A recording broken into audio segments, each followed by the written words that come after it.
नमस्कार, मी पंजाब डक. मी आहे काठमांडू पशुपतीनाथ या ठिकाणी आणि या ठिकाणून महाराष्ट्रातल्या शेतकऱ्याला एक अंदाज देणार आहे. महाराष्ट्रातल्या सर्व शेतकऱ्याला सांगू इच्छितो की तुम्ही काय करा, शेतीचे कामे करून घ्या. आजच्यानं कंप्लीट 12 दिवस पाऊस यायचा राहिलेला आहे. म्हणजे 12 दिवसा पाऊस राहिला आहे, म्हणजे 12 दिवसानं मान्सूनचा पाऊस येणार आहे. म्हणून हे सर्वप्रथम शेतकऱ्यांनी अंदाज लक्षात घ्यायचा आणि शेतीचे कामे करून घ्यायचे. आणि राज्यात सध्यामध्ये आज 24-25च्या दरम्यान पश्चिम महाराष्ट्र, मराठवाडा आणि उत्तर महाराष्ट्र आणि कोकणपट्टी घाटमाटा परिसरामध्ये विखुरलेल्या स्वरूपाचा आज देखील बऱ्याच ठिकाणी पूर्व मोसमी जोरदार पाऊस पडणार आहे. याच्यामध्ये काही ठिकाणी गारपीट देखील होणार आहे. म्हणून हे अंदाज शेतकऱ्यांनी लक्षात घ्यायचा. त्याच्यानंतर विदर्भातल्या शेतकऱ्याला सांगू इच्छितो की विदर्भातल्या शेतकऱ्याचे फोन आले, पूर्व मोसमी पाऊस कधी येणार आहे.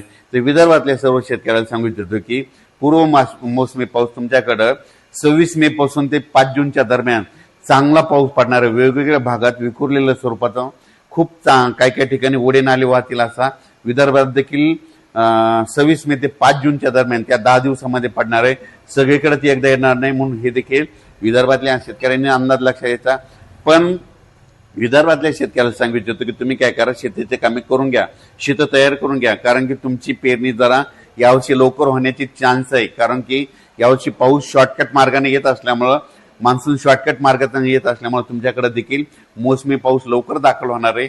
म्हणून शेतीची कामे विदर्भातल्या 6, 5, 11 जिल्ह्यांमध्ये वर्धा, नागपूर, भंडारा, गोंदिया, चंद्रपूर, यवतमाळ, वाशिम, हिंगोली, त्याच्यानंतर बुलढाणा, अकोला, अमरावती, इकडे नांदेड जिल्हा, यवतमाळ जिल्ह्यातल्या शेतकऱ्यांनी शेतीचे कामं करून घ्या. कारण की पूर्व मोसमी पाऊस तुम्हाला पडणार आहे, त्याच्या पाठीमागून लगेच मोसमी पाऊस येणार आहे.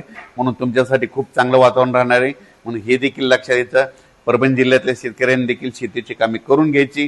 कारण की परभणी जिल्ह्यात देखील काय होणार आहे, म्हणजे मराठवाड्यात देखील काय होणार, मराठवाड्यात देखील तुम्हाला सांगतो, परभणी जिल्हा झालं, लातूर जिल्हा झालं, बीड जिल्हा झालं, धाराशिव जिल्हा झालं, ह्या पट्ट्यामध्ये काय होणार, पूर्व मोसमी पाऊस काय होणार आहे, अगोदर थोडा जास्त पडत असल्यामुळे काही भागामध्ये जास्त पडणार आहे. पण मराठवाड्यातल्या शेतकऱ्यांनी तुम्ही काय करायचं, अचानक कंप्लीट आपल्याला पाऊस येण्यासाठी 12 दिवस शिल्लक राहणार आहे. 5-7 जूनला पाऊस येणार आहे. म्हणून हा अंदाज लक्षात घ्यायचा. पण बदल झाला तर त्याचा परत निषेध दिला. पण माझं म्हणणं आहे, तोपर्यंत आपण आपल्या शेतीचे कामं करून घेणे सगळ्यात महत्त्वाचं आहे.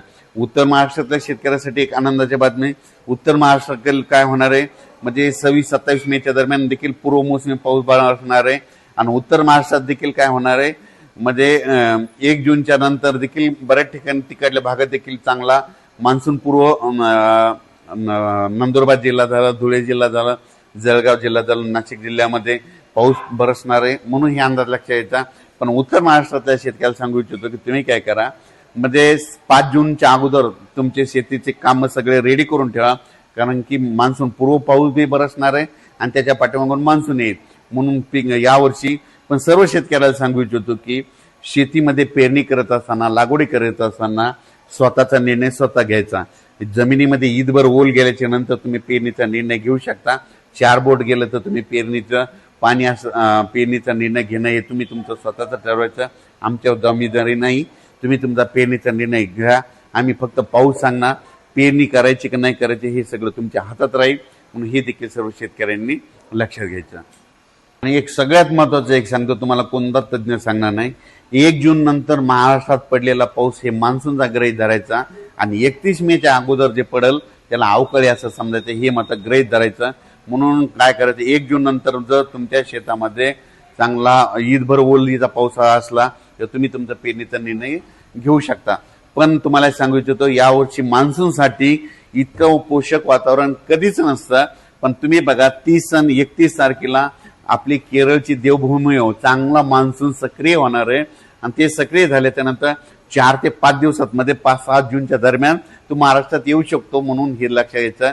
आणि शेतकऱ्याला एक सांगायचं, चांगल्या म्हणजे विशेष बियाणे निवड करत असताना तुम्ही तुमच्या आपल्या पाहुण्याला, आपल्या नातेवाईकाला, आपल्या स्वतःच्या अनुभवानुसार ज्या बियाणाला गेल्या वर्षी आदमध्ये यापुढं पहिलं बी काय उतार आला असे बियाणं निवडा. म्हणजे जे चांगलं आहे, ज्याच्यामध्ये येलो मोजॅक येणार नाही, खोडकिडा लागणार नाही, अशा जाती निवडा. लवकर येणाऱ्या निवडा. पण स्वतःचा अनुभव असेल, पाहुण्याचा, नातेवाईकाचा, असं घेऊन बियाणाची निवड करा. मी देखील माझी शेती करत असताना मी देखील काय करतो, माझा स्वतःचा अनुभव घेतो नातेवाईकाला पाहुण्याला 10 ठिकाणी प्लॉट बघायला जात असतो आणि त्यानुसार मी देखील पेरणी करत असताना वैयक्तिक मी माझा निर्णय घेत असतो. तुम्ही देखील स्वतःचा अनुभव, स्वतःच्या नातेवाईक, पाहुणे मंडळी कोणाला कसं उतारायला त्याच्यावरून आपण आपल्या बियाणाची निवड करायची. धन्यवाद.